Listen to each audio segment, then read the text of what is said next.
Пресконференција денес свика Граѓанско-демократската унија и претседателот Петар Колев на тема дали општината Штип е жртва на прескапи градежни проекти. Конкретна тема чинењето на двата последно изградени кружни текови. Дали општина Штип е жртва на корупција и тендерска мафија?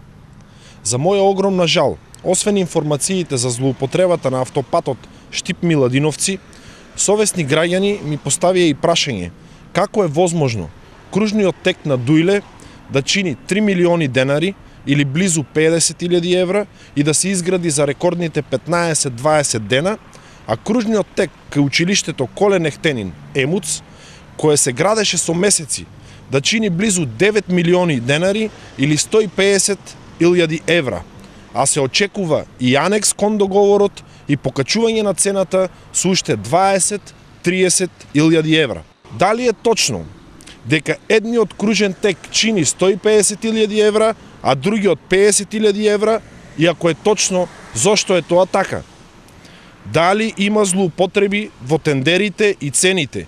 И ако е така, ќе сноси ли некој одговорност за тоа? Петар Колев денес објасни зошто пред неколку месеци наместо кружен тек предлагал изградба на така наречени лежачки полицајци. Ако ова сообраќајно прашање беше решено со подигнати лежачки полицајци, кои што се пракса на многу места во Европа, целиот овој проблем ќе ги кошташе штипјани не повеќе од 1000 до 2000 евра. На овие прашања, градоначалникот Благој Бочварски беше дециден. Сакам да информирам дека споредбите во делот на двата кружни текови, едниот кој што е изграден во време на владењето на ВМРО-ДПМН во населбата Дујле, е само поставување на еден слој асфалт, горниот слој асфалт, без при тоа да се заменуваат околните ивичњаци и без при тоа да се градат тротоари и пристапни улици кон тој кружен тек, бидејќи таму и ги имаше.